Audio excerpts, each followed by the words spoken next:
Hi. It's beginning to look like Trump is virtually the same as anyone else, with a slight difference that he is more economically focused.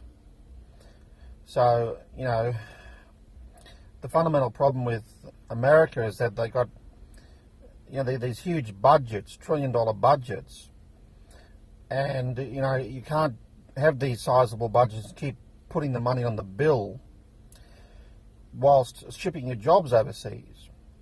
So Trump is trying to address that. But militarily, it still looks ridiculous. And, large budgets have still been passed. And I don't know if enough jobs have been returned or will be returned to compensate. I mean, if you can't pay that bill and your debt to GDP ratio continues, you start to get in serious trouble. Not to mention, it's ludicrous to continue to give the next generation this huge fucking debt burden. Now, of course, one of the problems is the whole system is basically fucked.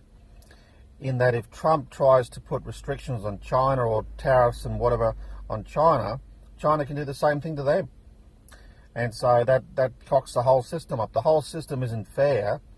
It's basically who can take advantage of who. So how's that ideal, especially given the nature of a resource-based economy, which would solve virtually nearly all of our problems?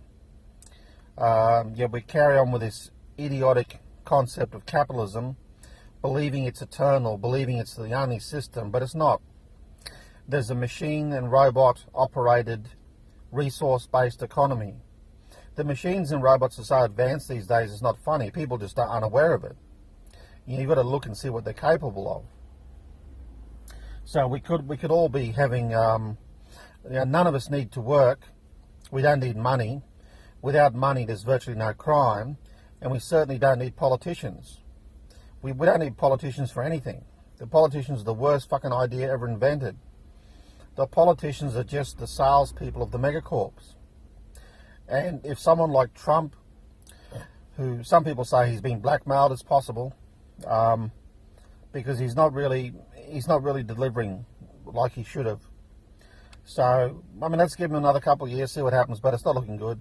Anyway, let's say he loses the next election, well, back to normal anyway. And even if he does win the next election, it's still going to be back to normal when he's gone. So the system is hopeless. It needs to change totally.